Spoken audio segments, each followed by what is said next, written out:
한테 고자질을 한 거예요.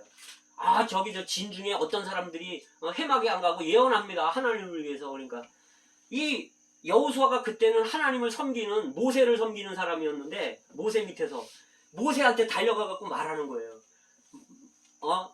저기 못하게 하십시오. 저 사람들을 하나님을 위해 말 못하게 하십시오. 그러니까 모세가 하는 말이 있어요. 민수기 11장 나중에 읽어보세요. 네가 나를 위하여 질투하느냐. 하나님은 모든 사람들이 다 선지자 되기를 원하시느니라.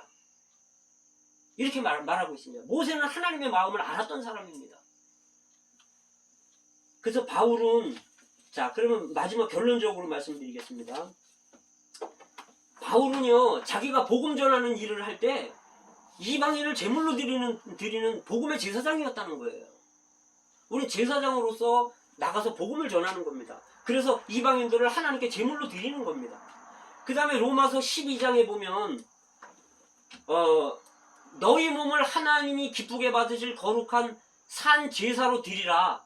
너희 몸을 하나님께 드리라고 말하잖아요. 이건 뭐냐면 복음을 전해서 복음을 받은 사람들을 이제는 어떻게 해야 되냐면 그들을 양육시켜가지고 그리스도를 살게 하는 겁니다.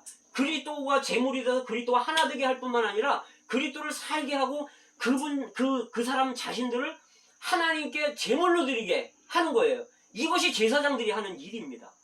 복음 전하고 양육하는 거예요. 그리스도에게 자신을 드리도록 양육하는 거예요.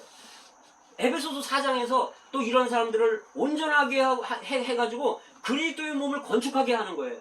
사도, 복음 전환자, 목자, 교사, 선지자, 이런 사람들을 만들어서 그리스도의 몸을 세우게 하는 그런 일을 하는 사람들이 제사장이 하는, 현재 제사장이 해야 되는 일들입니다. 자, 그래서 이렇게 되면 결과적으로 천년왕국에는요, 이기는 자들이 하나님과 그리스도의 제사장이 되어서 천년 동안 왕노릇 한다는 거예요. 그래서 지금 이 시대에 제사장이 있을 뿐만 아니라 천년왕국에도 여전히 제사장이 있는 겁니다. 근데 새 예루살렘, 새 하늘과 새 땅, 새 예루살렘에서는 제사장의 용어가 안 나와요. 그리고요, 선지자의 관계가 있는데, 왕과 제사장과 선지자의 관계가 있는데, 이 선지자는 왕과 제사장을 돕는 일을 하는 겁니다. 그래서 만약에 왕이 합당치 않게 행동을 해요.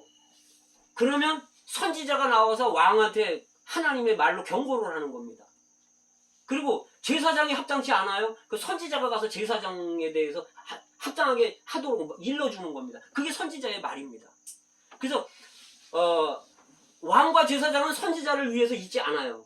그러나 선지자는 왕과 제사장을 위해서 있는 겁니다. 그래서 예수님은 왕이면서 선지자입니다. 그래서 우리는요, 이제 한 면에서는 거룩한 제사장이고 한 면에서는 우리는 왕들입니다. 그래서 걷는 것도 정말 이렇게 제사장으로서, 거룩한 제사장, 왕 같은 제사장으로 우리가 사람들한테 갈 때, 그러니까 하나님 앞으로 갈 때는 우리가 거룩한 제사장들이 되는 거고, 그 다음에 하나님의 계시를 받고 하나님의 목적과 뜻을 알아서 이제 사람들한테 갈 때는 이제 왕으로 가는 겁니다. 그래서 왕 제사장들이라는 거예요. 그래서 이렇게 우리가 제사장 직무를 행할 때, 지금 이 시대에는 정말 제사장 직무가 아주 완전히 거의 좀 하락한 상황입니다. 이렇게 우리가 제사장 직무를 행할 때 우리는 천년왕국에서도 제사장이 될 것이며 왕이 될 것입니다. 그리고 하나님의 나라가 이 땅에 올 것입니다. 주님을 찬양합니다.